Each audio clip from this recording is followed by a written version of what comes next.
Bonjour à tous et bienvenue sur cette vidéo. L'objectif de cette vidéo, ça va être de vous faire l'audit d'une entreprise de MicroStrategy, et au-delà de ça, ça va être l'objectif de voir et de revoir comment finalement en tant qu'investisseur on va s'intéresser à une entreprise, de quelle manière, sur quel bord on va pouvoir l'analyser, l'authentifier, regarder un petit peu ce qui va nous intéresser pour savoir finalement si cette entreprise est pérenne ou pas à long terme, si c'est intéressant ou pas, on va dire, de rentrer dans les détails d'un achat d'actions ou pas, d'accord, et donc de pouvoir posséder une partie du capital et donc de pouvoir établir de la performance dessus, suivant évidemment l'investissement de base. Et donc l'exemple pris aujourd'hui, c'est MicroStrategy, MicroStrategy qui est justement une entreprise très réputée, très connue depuis justement les années 2020, parce qu'elle a diversifié justement ses activités en diversifiant justement sa stratégie d'entreprise, diversification verticale. Notons qu'à la base, MicroStrategy, c'est un éditeur de logiciels informatiques décisionnels, ce qu'on appelle un Business Intelligence, du BI. Sa plateforme permet aux entreprises d'analyser de vastes quantités de données pour prendre des meilleures décisions de métier, d'accord? C'est-à-dire que par exemple, elle va avoir comme client, je sais pas moi, par exemple Coca-Cola, d'accord? Elle va analyser toutes les données de vente de Coca-Cola pour savoir, par exemple, si Coca-Cola veut savoir quelle est la moyenne de bouteilles de 25 centilitres vendues en France, où est-ce que ça se vend dans le meilleur département pour mieux organiser ses commandes, mieux organiser sa livraison, augmenter ou diminuer. MicroStrategy intervient alors à ce moment-là. On pourra aussi analyser les tendances qui plaisent plus, d'accord, donc analyser des tendances de marché pour connaître la meilleure orientation de l'entreprise suivant son secteur, d'accord.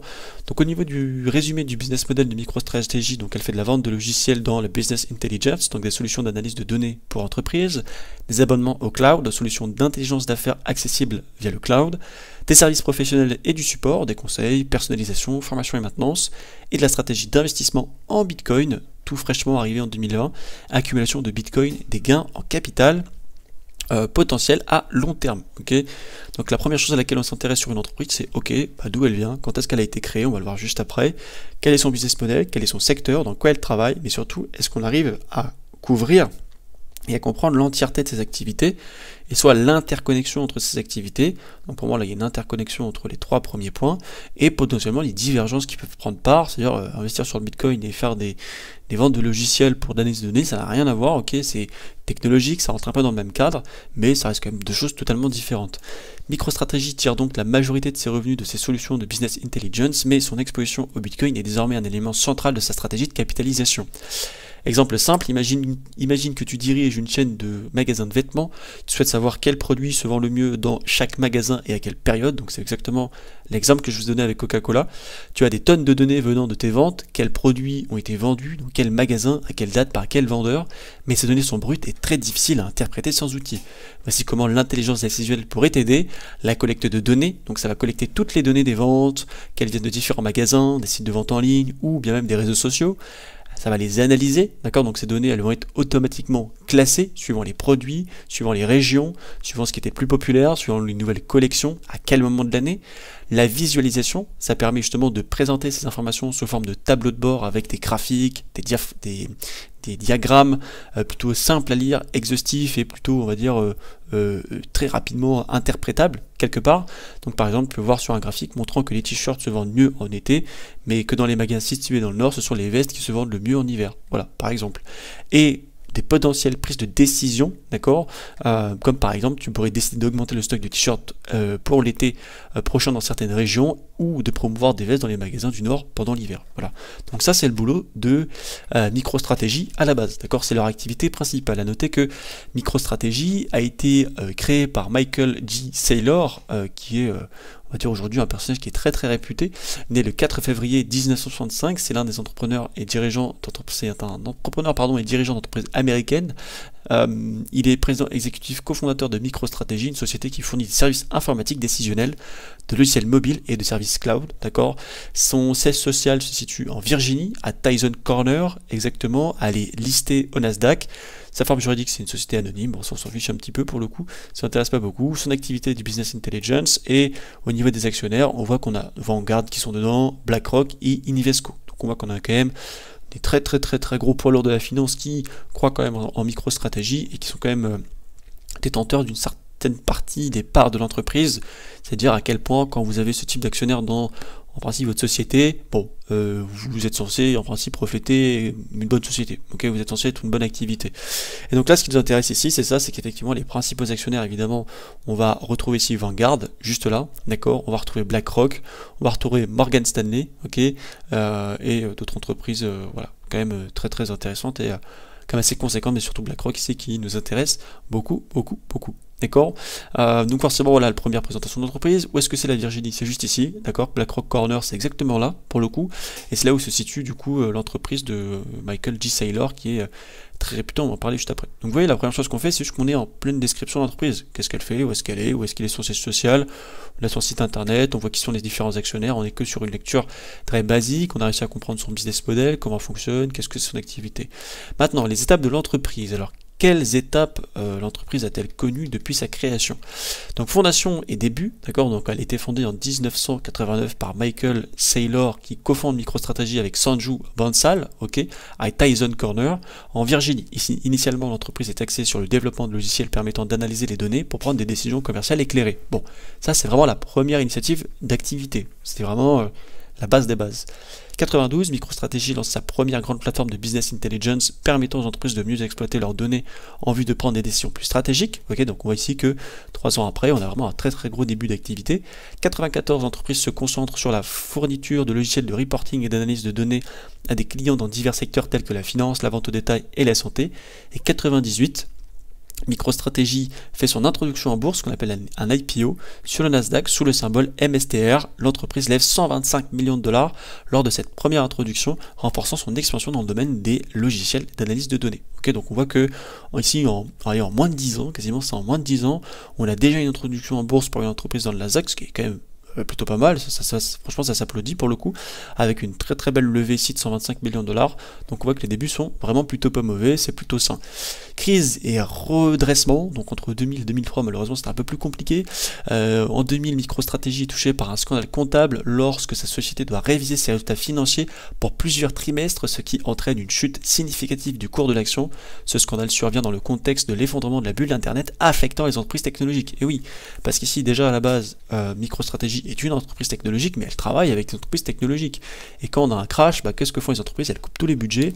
Toutes ces choses-là, c'est plus des choses qui les intéressent, donc c'est plus du tout, on va dire, les priorités, d'accord? Donc forcément, MicroStrategy se retrouve en berne par rapport au travail qu'on lui demande de réaliser, à la moins de contrat, donc un gros recul économique, et surtout, il a un scandale comptable qui, justement, par rapport aux investisseurs qui détiennent les actions, se dit oula, attendez, ça fait un peu peur, qu'est-ce qu'elle nous a fait la MicroStrategy? Scandale comptable, on sait pas ce qui se passe, du coup on vend tout, rachètera quand la situation ira mieux. Mais quand vous vendez l'action sur les marchés, la capitalisation se casse la gueule, d'accord? C'est très compliqué. Donc forcément, ça peut faire peur. Vous voyez par exemple pendant les récessions, vous allez voir des entreprises qui vont totalement chuter. Alors, Michelin va chuter, Spotify va chuter, voilà, ça va être compliqué, hein, ça va prendre des moins 30, moins 40% sans pression. Hein.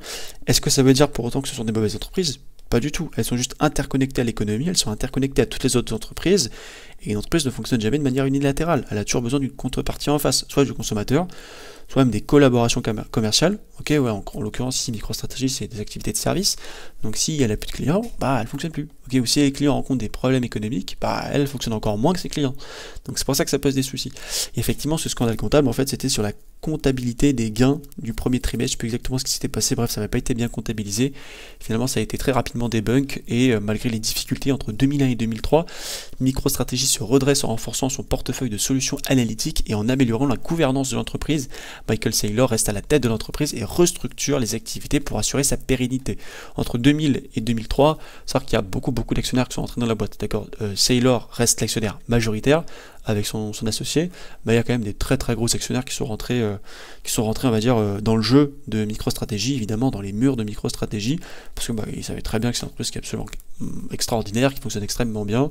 Voilà, il y a un petit scandale comptable, ça peut arriver, c'est finalement pas si grave que ça. Pouf, on rachète, on soutient, puis nous ça nous permet d'acheter moins cher. D'accord, ils savent que ça provoque des MicroStrategy a des résultats quand même très intéressants. Au niveau de l'expansion dans le cloud et des nouvelles technologies, du coup ça s'est arrivé entre 2004 et 2019, ok, ça a été on va dire une avancée post-crise des dot-com qui a pris place dans beaucoup d'entreprises, ça a permis une très grosse expansion. Donc MicroStrategy lance une nouvelle version de sa plateforme de Business Intelligence offrant des capacités accrues de reporting, de visualisation, de données, de fonctionnalités de tableau de bord interactives pour les utilisateurs. Donc en fait on se rend compte de quoi? Ils sont pas beaucoup de développement vertical, ils sont surtout beaucoup de développement horizontal, d'accord, et de recherche et développement sur les produits initiaux qu'ils peuvent déjà proposer, d'accord. Leurs produits année après année ne font que, on va dire, s'améliorer, ils ne font que se professionnaliser, se moderniser. Ça c'est extrêmement intelligent de la part de MicroStrategy, ne pas vouloir se développer verticalement trop rapidement. En 2010, l'entreprise adopte le cloud computing et développe des solutions de business intelligence basées sur le cloud, permettant aux entreprises d'accéder à des outils d'analyse de données sans avoir à investir dans des infrastructures informatiques lourdes, d'accord, qui centralisent la totalité du boulot, notamment dans le cloud computing, d'accord, tout est stocké chez MicroStrategy. En 2015, on voit que MicroStrategy continue d'évoluer et elle lance des outils d'analyse mobile et des services basés sur le cloud. Cela permet aux entreprises de surveiller leur performance en temps réel, même en déplacement. D'accord, donc vous voyez qu'on a une expansion très précise de MicroStrategy. Et là, on arrive sur vraiment ce qui nous intéresse, 2020, la transition stratégique sur Bitcoin. Donc Michael Saylor annonce que MicroStrategy adopte une nouvelle stratégie d'investissement basée sur le Bitcoin. L'entreprise commence à acheter des quantités importantes de Bitcoin, citant l'inflation et la perte de valeur des devises traditionnelles comme raison de ce choix. Cette décision marque un tournant radical dans l'histoire de la société.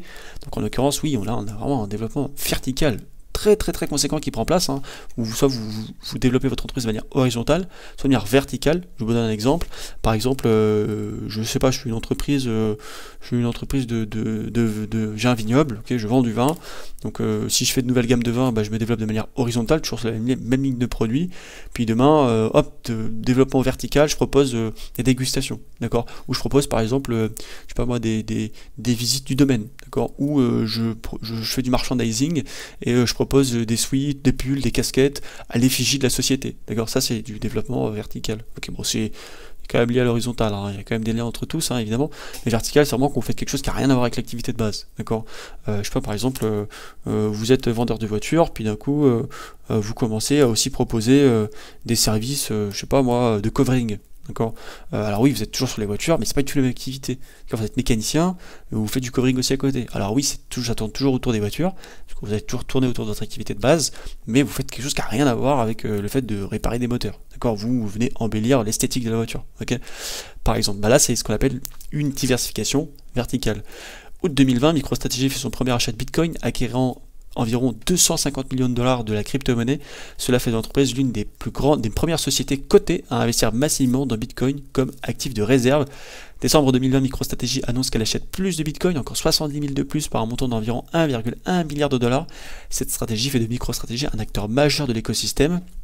Et en 2021, Saylor continue d'accroître les réserves de Bitcoin de la société via l'émission de dette, notamment des obligations convertibles, pour financer l'achat de Bitcoin supplémentaires. À la fin de l'année, l'entreprise détient plus de 120 000 Bitcoins. D'accord, c'est quand même assez énorme. C'est pour ça qu'aujourd'hui, MicroStrategy, ça ne s'analyse pas aussi facilement que n'importe quelle autre société. Ok, c'est une société qui a quand même fait un choix assez intense dans son développement extérieur. D'accord, pas l'analyser comme n'importe quelle autre société en disant bah voilà, comme Michelin, voilà, ils font des pneus, ils développent de nouveaux pneus, des pneus plus endurants pour les voitures électriques parce qu'elles consomment plus de pneumatiques, machin. Non, là on est vraiment sur on va dire une nouvelle facette de l'économie, une nouvelle facette enfin beaucoup plus moderne de l'économie où ça y est, des entreprises comme MicroStrategy investissent à long terme et espèrent tirer des gains de Bitcoin. D'accord, c'est quand même assez intéressant d'un point de vue de sa capitalisation. Cinquième point, du coup, expansion et engagement continu dans le Bitcoin 2023-2024, 2022-2023, malgré la volatilité des marchés des cryptos, MicroStrategy continue d'accumuler des Bitcoins. La société persiste dans sa stratégie à long terme, convaincue que le Bitcoin finira par s'apprécier fortement. En parallèle, elle poursuit des activités traditionnelles dont le business intelligence, mais son image publique est de plus en plus associée à ses investissements en Bitcoin. 2023, Saylor quitte son poste de PDG pour devenir executive chairman avec un rôle encore plus focalisé sur la stratégie d'achat de Bitcoin. Phong Lee, lui qui a été nommé président directeur financier, devient le nouveau PDG tout en maintenant l'engagement de l'entreprise envers Bitcoin. 2024, MicroStrategy continue à détenir l'un des plus grands portefeuilles de Bitcoin parmi les entreprises cotées, avec plus de 150 000 Bitcoins dans les caisses. La société reste active dans le domaine du business intelligence et de l'analytique, tout en étant un acteur clé dans l'écosystème des crypto-monnaies. Donc vous voyez, c'est quand même une entreprise pas simple à analyser. C'est une entreprise quand même qui a décidé de se développer dans une facette assez intéressante, très moderne, d'accord. Et donc là, vous avez le résumé un peu des étapes phares, donc fondation, introduction, scandale, redressement, expansion et adoption de Bitcoin, d'accord. Et 2021-2024, accumulation massive de Bitcoin, changement dans la direction, MicroStrategy est passé d'une société de business intelligence à une société également reconnue pour sa stratégie audacieuse d'investissement dans les crypto-monnaies. Et justement, ce qui est très important aussi d'analyser souvent dans les entreprises, c'est qui est le CEO, comment se porte l'administration, d'accord, comment ça se passe un petit peu dans les murs, savoir si ça se passe bien. Faut savoir que quand vous allez avoir de la volatilité, on va dire dans les dirigeants qui peuvent être dans l'entreprise, c'est pas bon, d'accord, ça sent pas bon. C'est jamais de très bon augure, hein, quand vous avez trop de dirigeants qui changent, comité d'administration qui change, ce genre de choses, c'est jamais de bon augure. Là en l'occurrence, on a justement Michael G. Saylor qui est vraiment très intéressant. C'est un très grand entrepreneur. Il nous dit que le dessin de l'argent doit être crypté, d'accord. Donc il a vraiment une très grosse croyance finalement envers les crypto-monnaies. Donc en résumé, Michael Saylor est populaire pour sa vision pionnière dans la technologie de business intelligence. Voilà, il a quand même une société maintenant depuis maintenant plus d'une trentaine d'années, d'accord. Ça va faire bientôt 30 ans, qui fonctionne extrêmement bien, même plus de 30 ans, qui fonctionne extrêmement bien, qui a toujours une très bonne place dans l'économie actuelle, en tout cas dans ce secteur-là. Il travaille avec Coca-Cola, il travaille avec des très grosses sociétés. Il a un pari quand même plutôt audacieux et réussi à le produire sur Bitcoin, faisant de lui un acteur majeur de la crypto-monnaie. Il a une capacité à rebondir après des crises majeures et de penser à long terme. Donc vous voyez, tous ces scandales comptables, rassurer les marchés, relancer une société, ce genre de choses, c'est des choses qu'il sait faire. Ça nous intéresse beaucoup à long terme. Son charisme et son talent de communicateur en font un leader d'opinion respecté dans les affaires de la finance, d'accord, parce qu'il n'a pas des propos trop foufou, trop décorrélés. Il est très traditionnel au niveau de l'économie, il est très raisonné, très raisonnable, il dit quand il se trompe et il dit quand il a raison aussi, c'est important. Son rôle dans la légitimisation de Bitcoin auprès des investisseurs institutionnels et pas mettre de côté non plus. Et donc grâce à ses qualités, Saylor est devenu l'une des figures emblématiques de l'écosystème financier et technologique mondial. Il est vraiment vu comme un visionnaire, d'accord, et une personne très innovateur au niveau de la technologie, vis-à-vis du fait que voilà, il a créé son entreprise il y a plus de 30 ans, qu'elle est toujours en place, et qui justement il avait vu avant beaucoup d'autres l'importance des données et de la prise de décision dans les entreprises. Il a un certain leadership qui n'est pas à mettre de côté, et surtout c'est justement sa position par rapport à Bitcoin qui plaît beaucoup, parce que c'est l'un des fervents défenseurs les plus vocaux du Bitcoin, et il est vraiment décrit comme la meilleure réserve, enfin il le décrit entre guillemets comme la meilleure réserve face à l'inflation, à la dépression des monnaies, fiduciaire et à la volatilité des marchés. D'accord, il est convaincu que Bitcoin pour lui c'est une révolution monétaire qui est similaire à l'or ou à Internet, et sa vision et forcément ses discours de personnes passionnées sur l'avenir de Bitcoin séduit beaucoup d'investisseurs et des institutions dans le monde qui quand même l'ont écouté. Un BlackRock et un Vanguard ne seraient pas investis et ne seraient pas décisionnaires justement dans son entreprise si ça n'avait pas été le cas. D'accord. Donc vous voyez, ça c'est ça quand vous analysez une entreprise, hein, c'est un peu cette image là d'équilibre. Donc oui, on a vu que le secteur et la direction d'activité étaient plutôt corrects, que le dirigeant et les actionnaires étaient même plutôt très solides. Nous de notre côté aujourd'hui on va plutôt regarder les data économiques et les projections financières dont on va parler juste après.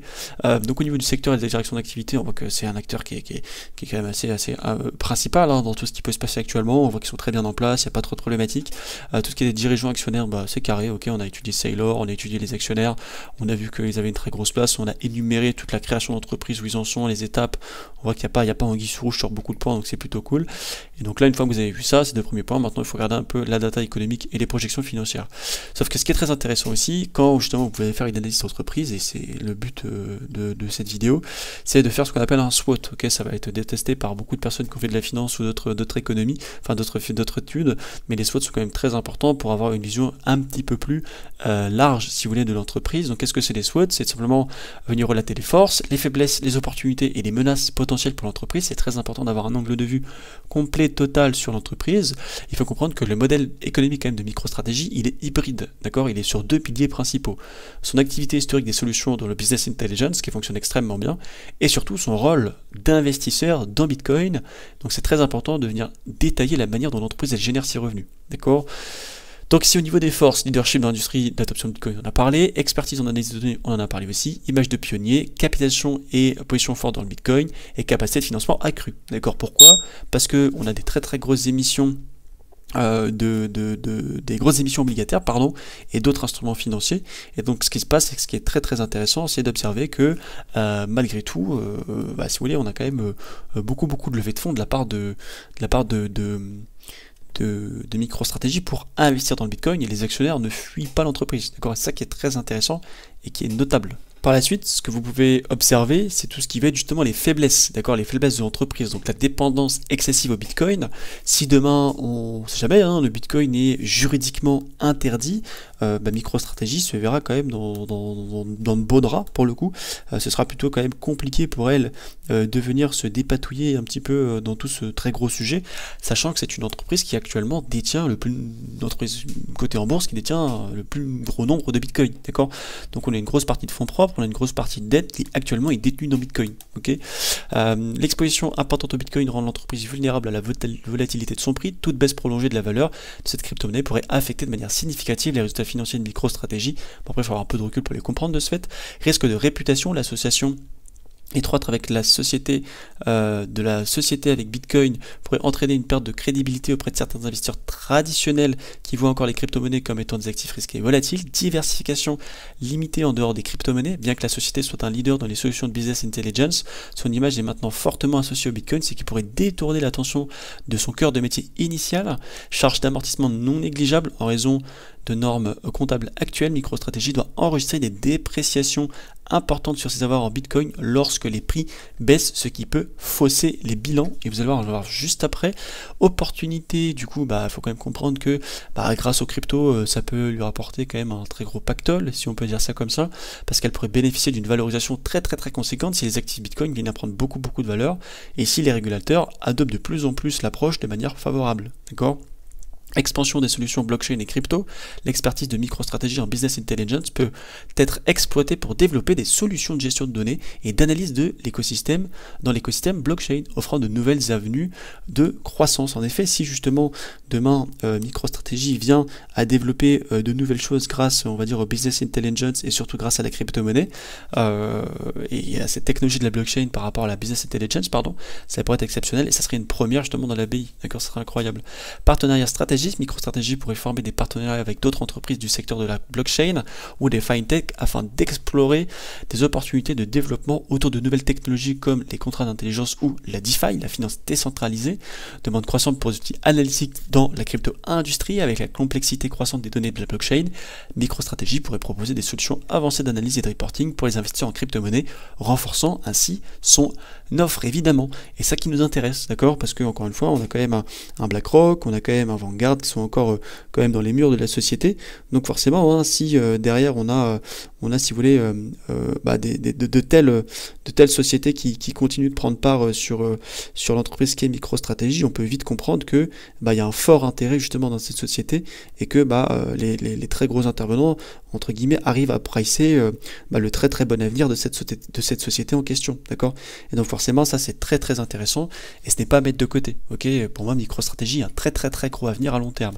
Par contre, au niveau des menaces, et c'est important d'en prendre compte, la réglementation accrue des crypto-monnaies, l'évolution des réglementations et des régulations mondiales sur les crypto-monnaies, notamment aux États-Unis et en Europe, pourrait compliquer les opérations de MicroStrategy et affecter la valeur de son portefeuille en Bitcoin.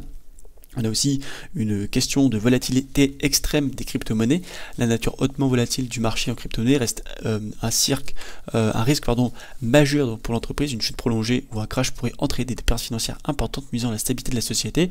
Concurrence accrue dans le secteur de la crypto-monnaie aussi, d'accord, il y a quand même beaucoup de secteurs de plus en plus au niveau de la concurrence, surtout dans l'utilisation et la bonne utilisation de la blockchain. Tout de même, c'est pas à mettre de côté.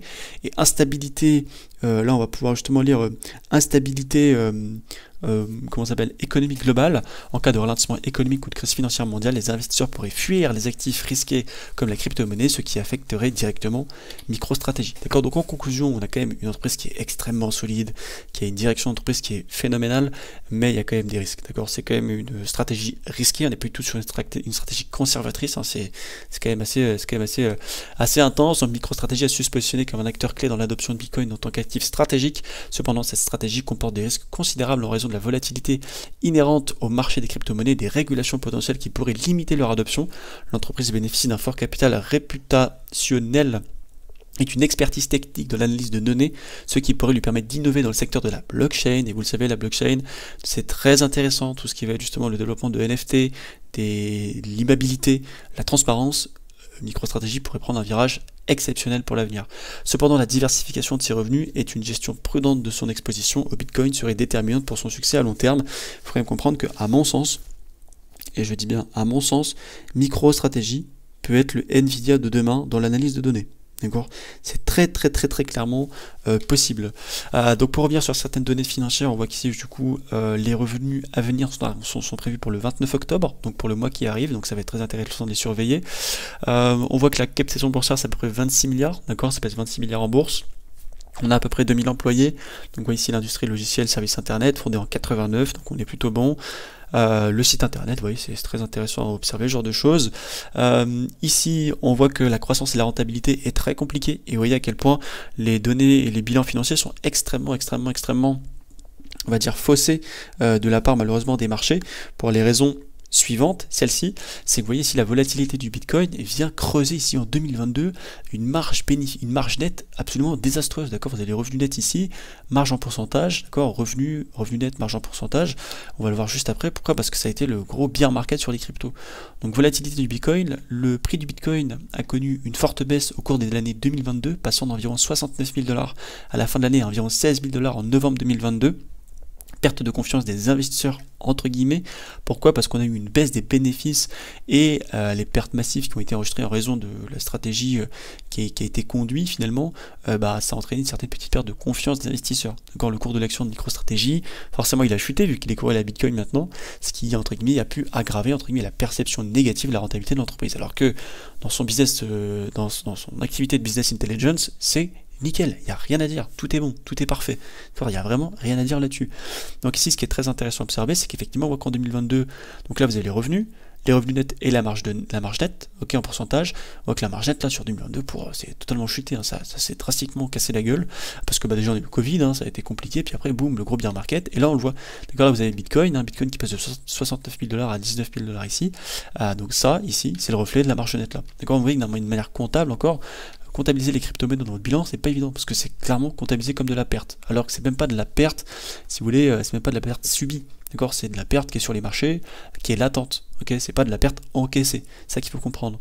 La chute spectaculaire de la marge nette de MicroStrategy en 2022 à près de moins 294% est le résultat d'une combinaison de facteurs, mais elle est principalement due à la dépréciation massive de ses actifs en Bitcoin, à ses charges d'emprunt élevées pour financer ses investissements et à sa dépendance croissante vis-à-vis du Bitcoin, qui s'est effondré au cours de l'année, d'accord, donc ça là, c'est dû à ça, malheureusement. Maintenant, est-ce que son activité de business intelligence était mauvaise?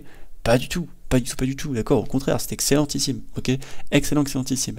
Et ici, ce qui est très intéressant de regarder, et c'est vrai que ça peut faire froid dans le dos, c'est la dette, ici, de l'entreprise. On a 2,25 milliards de dettes pour un free cash flow à même pas 10 millions, d'accord, et des liquidités qui sont à peu près 48 millions, ok. On a que 10 millions de free cash flow et on a 2 milliards de dettes. Donc là la question c'est pourquoi on a 2 milliards de dettes, okay, c'est vraiment la question, c'est ça qui va nous questionner, c'est peut-être la seule chose qui peut nous faire peur. Cela dit, ce qu'il faudrait comprendre, enfin ce qu'il faut comprendre de manière très intense, c'est que on pourrait faire l'analyse de l'annual report de MicroStrategy qui est présent ici. Vous tapez Annual Report, MicroStrategy, on pourrait rentrer dans tous ces données-là.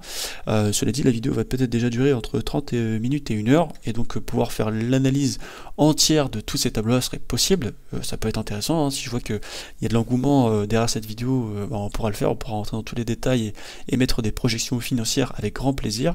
Cela dit, ça prendrait trop de temps. Donc c'est une partie que nous n'allons pas faire aujourd'hui, ça c'est pas possible, hein. Ça serait trop long. Mais ce qu'il faudrait aussi regarder, c'est les Annual Reports, justement, de MicroStrategy pour se rendre compte un petit peu plus de certaines choses. Donc les annual reports, ça se présente comme ça, d'accord. Donc vous avez ici justement MicroStrategy Incorporated avec justement plein de données, plein de détails, son zip code et j'en passe. Là vous avez le sommaire justement qui vient vous résumer un petit peu tout ce que MicroStrategy met en place, d'accord, c'est eux qui dictent les textes avec les contrôles, les procédures, tout ce qui va être le financial statements et supplementary data, c'est ça qui nous intéresse, le quantitative et qualitative disclosure ici, ça c'est très intéressant aussi. Donc c'est vraiment ces données-là qu'on va aller regarder. Et donc après vous tombez sur les tableaux financiers, hein, très simple. Ça, il faudrait pouvoir l'analyser, mais ça prendrait beaucoup trop de temps. Et ici, ce qui est très intéressant, c'est comment que la répartition, on peut analyser, si vous voulez, la répartition des revenus de MicroStrategy. Et c'est vrai que quand on est très observateur, finalement, on se rend compte que ici, la répartition des revenus de MicroStrategy, elle est quand même assez spéciale, d'accord. On a ici le product service juste là, d'accord, le subscription service qu'on a vu tout à l'heure juste ici, la licence de produit juste ici, du consulting et de l'éducation. Mais on n'a pas des revenus de Bitcoin. Où sont les revenus de Bitcoin? Et dans la réalité, MicroStrategy n'a jamais généré de revenus directs, et je dis bien directs, issus de la vente de Bitcoin dans ses rapports financiers. Pourquoi? Parce qu'elle n'a jamais vendu ses bitcoins pour le moment. Elle les a toujours conservés, elle les a jamais vendus, d'accord? Donc c'est un investissement latent. C'est pour ça que si vous voulez, ça se reflète de cette manière-là dans malheureusement les tableaux financiers, d'accord? C'est du latent, c'est du latent, excusez-moi, c'est à mon sens très mal comptabilisé, d'accord? Pour moi, c'est un investissement plus qu'autre chose. Donc revenus issus de Bitcoin et de la vente de Bitcoin, aucune vente de Bitcoin à grande échelle. MicroStrategy n'a jamais vendu une part significative de ses avoirs en Bitcoin, même pendant la période de hausse de son prix. Michael Saylor a adopté une approche buy and hold, donc achète et conserve sur le Bitcoin, et l'entreprise considère cette crypto-monnaie comme une réserve de valeur à long terme similaire à une stratégie d'investissement dans l'or. Pertes non réalisées uniquement. Jusqu'à présent, les résultats financiers ont été affectés à des pertes non réalisées, d'accord, c'est ce que je vous disais, c'est juste en période de drawdown, les investissements étaient en perte mais pas clôturés, et puis là ils sont de retour en gain à l'heure où je vous parle. Cependant, ces pertes n'ont pas conduit à une vente d'actifs pour réaliser des profits ou des pertes. MicroStrategy enregistre ces pertes selon les normes comptables en vigueur pour les actifs dits incorporels, d'accord, mais l'entreprise n'a pas touché de revenus directs de Bitcoin provenant de la vente de Bitcoin. C'est pour ça que actuellement les choses ne sont pas réglées comme elles le devraient. Maintenant, la question qui va nous intéresser, c'est comment MicroStrategy acquiert du Bitcoin, parce que c'est ça qui nous intéresse, d'accord. C'est bien qu'elle ait du Bitcoin, c'est bien qu'elle s'en sorte bien, etc. Mais comment elle en acquiert, d'accord, parce que on voit qu'elle en achète beaucoup, mais surtout elle a beaucoup de dettes, d'accord, elle a quand même beaucoup de dettes ici, c'est un peu inquiétant. Donc comment MicroStrategy acquiert du Bitcoin? Donc dans un premier temps, elle va pouvoir faire ce qu'on appelle de l'émission de dettes en obligations convertibles, d'accord. Donc la majorité, en règle générale, des achats de MicroStrategy, ça a été financé par des levées de fonds via des obligations convertibles ou des émissions de dettes, d'accord, très simple. Donc en 2020, elle a levé environ 650 millions de dollars pour justement acheter du Bitcoin. En 2021, 1,5 milliard, 1 milliard de dollars via une émission pareille d'obligations convertibles pour acheter davantage de Bitcoin. Et en 2022, l'entreprise a continué à lever des fonds en utilisant diverses formes de dettes pour acheter encore plus de Bitcoin, notamment par exemple des obligations à taux d'intérêt très bas ou sans intérêt en échange d'une option de conversion en action à date ultérieure. D'accord, donc c'est vraiment très smart quelque part. Il y a vraiment une très bonne déontologie d'investisseurs qui est menée. Petit b, les émissions d'actions, d'accord, donc en plus d'émissions de dette, MicroStrategy a également levé des fonds par le biais de vente d'actions. Par exemple, en 2021, MicroStrategy a annoncé un programme de vente d'actions ordinaire, donc de classe A, pour lever jusqu'à 1 milliard de dollars, dont une partie a été utilisée pour acheter du Bitcoin, et surtout parfois avec le free cash flow. La plupart des acquisitions quand même de Bitcoin sont faites de manière... on va dire, elles s'endettent très clairement, c'est pour ça qu'on a 2 milliards de dettes, mais dans la réalité des faits, les acquisitions de Bitcoin, elles sont largement financées par des émissions de dettes et de vente d'actions, et les flux de trésorerie générés par l'activité de business intelligence sont en grande partie réinvestis dans l'entreprise pour financer ces opérations. D'accord, donc ça où c'est très intéressant, c'est que le free cash flow n'est pas utilisé pour acheter des bitcoins. D'accord, on utilise la dette, on lève de la dette pour acheter du bitcoin et on n'utilise pas l'argent qu'on a. Et ça c'est très intéressant pour faire utiliser le free cash flow pour rassurer les investisseurs et justement quelque part voilà, utiliser cet argent là de manière directe et de manière instantanée et pas attendre une incertitude dans des ans de savoir où va être bitcoin. par exemple. Maintenant, la question, c'est est-ce que MicroStrategy fonctionne comme un hedge fund pour le Bitcoin? Parce que c'est des questions qui m'ont été posées. Est-ce que c'est des investisseurs qui leur donnent de l'argent pour pouvoir fonctionner de cette manière-là? Pas du tout, d'accord? Ils agissent pas du tout comme un hedge fund pour acheter du Bitcoin au nom d'autres investisseurs, tout simplement parce que c'est la propriété directe, d'accord? C'est leur propriété. Ils vont acheter et détenir directement du Bitcoin et ça va être reflété dans leur propre bilan, d'accord? Et non dans un compte tierce, comme on dit. Donc, elle gère pas l'argent qui va être confié par des investisseurs. Elle achète son Bitcoin en titre de propriété personnelle. Deuxième point, au niveau de la stratégie d'entreprise, il faut comprendre que Saylor, il a déclaré à plusieurs reprises qu'elle utilisait le Bitcoin comme une réserve à long terme pour protéger ses liquidités contre l'inflation et la dépréciation des monnaies fiduciaires, et non comme un fonds d'investissement destiné à générer des rendements pour d'autres investisseurs. Donc son réel atout à lui, sa réelle volonté, c'est pas de faire de l'argent avec Bitcoin, c'est d'avoir une réserve. Alors s'il a besoin à un moment donné de faire de l'argent, je pense qu'il saura parfaitement s'en occuper, je me fais pas trop de soucis pour lui, pour être honnête, mais je pense que c'est pas du tout l'initiative de base. MicroStrategy utilise les marchés financiers pour lever des fonds et acheter du Bitcoin pour plusieurs raisons, l'effet de levier et les taux d'intérêt faibles, d'accord? Voilà, ça je vous laisserai lire si ça vous intéresse. Maintenant, alors on a fait vraiment une étude très approfondie sur Bitcoin, sur la stratégie qui était menée par rapport à Bitcoin. Maintenant, c'est très important de faire ce qu'on appelle des études concurrentielles, d'accord? Quels sont les concurrents, les parts de marché dans le domaine d'activité de MicroStrategy. Alors malgré ce qu'on peut penser, il y a quand même des mastodontes devant lui. On va retrouver notamment Microsoft, Power avec Binance, tout ce qui va être le Business Intelligence ici qui a quasiment 50% du marché américain. Ici on a Tableau qui est très très connu, Salesforce ici à quasi 17,4%, et on a ici MicroStrategy qui représente plus que 2% du marché. On a Locker là, de Google Cloud qui représente 3,4%. On a IBM 6%. Alors Microsoft qui écrase absolument tout le monde, c'est le mastodonte dans tout genre de choses. Alors il y a pas, c'est impossible de les rattraper là-dessus, c'est depuis toujours. Mais MicroStrategy a quand même 2% du marché, ce qui est énorme. Donc oui, si vous avez des choses un peu plus précises, vous avez les sources qui vous sont données juste là. Donc faire une étude concurrentielle, c'est très très important pour justement pouvoir comprendre un petit peu où se situe MicroStrategy. Mais ce qu'il faut comprendre, c'est qui sont ses principaux clients. Il faut comprendre que les principaux clients de MicroStrategy, c'est des très gros clients, c'est des clients qui payent très bien, qui payent sur le long terme, d'accord? Donc tout ce qui va être Coca-Cola, Nike, Pfizer, eBay, d'accord, qui sont des clients absolument fantastiques, avec lesquels elle travaille depuis très longtemps, donc notamment Coca-Cola pour l'utilisation d'outils d'analyse pour le suivi des performances, la Nike pour l'analyse de données et de reporting, Pfizer pour tout ce qui va être le business intelligence pour les opérations, et eBay pour tout ce qui va être les outils de visualisation et de gestion des données. D'accord, donc c'est très intéressant. Maintenant, nous, ce qui va nous intéresser, un peu l'image d'Interparfum, c'est ok, pendant combien de temps ces contrats-là vont durer? Ok, est-ce qu'on va avoir des périodes de creux, des périodes de renégociation, ce genre de choses? Ok.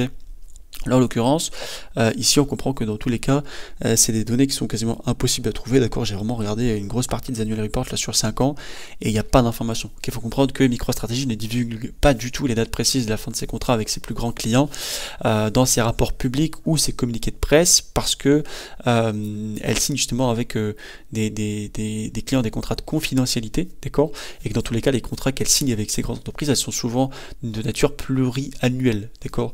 Ça s'explique par le fait que MicroStrategy fournit des services d'abonnement, de mise à jour de logiciels et des supports continus pour ces plateformes d'intelligence d'affaires.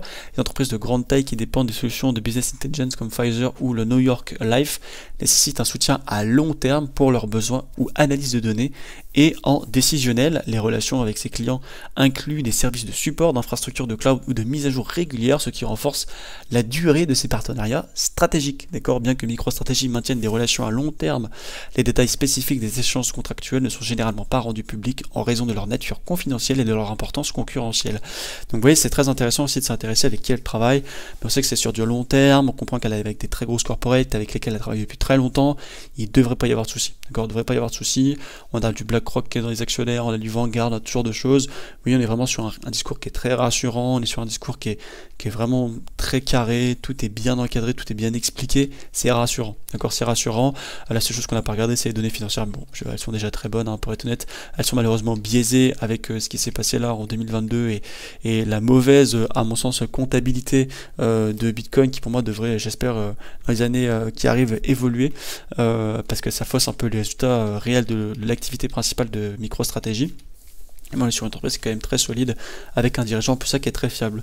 Maintenant, que nous racontent les graphiques? Là, d'un point de vue graphique, on voit que MicroStrategy, malgré tout, pendant les périodes de récession, pendant les périodes de ralentissement économique, il prend une très grosse claque. D'ailleurs, pour être 100% honnête, on voit ici que depuis les années 2000, depuis le scandale comptable et la crise des dot-com, elle ne s'est jamais relevée, d'accord.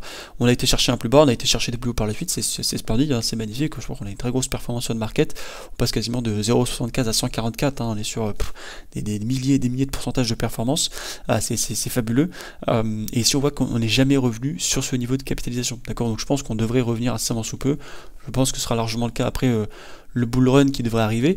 2008 évidemment est subprime, donc ça prend une grosse claque, donc on voit qu'en période de difficulté économique, MicroStrategy n'est pas épargné, et le 11 août 2020, MicroStrategy a effectué son premier achat de 21 454 bitcoins pour environ 250 millions de dollars, et on voit que ça a été extrêmement profitable ici à MicroStrategy, hein, parce que le bull run, pouf, ça l'a emmené très haut. Après, on a 2022 ici qui met une très grosse claque, on va dire, à l'entreprise, pour se prendre derrière, évidemment c'est une entreprise technologique, c'est une entreprise qui fait aussi preuve d'intelligence artificielle, donc elle a suivi un petit peu la vague de Nvidia et tout le reste.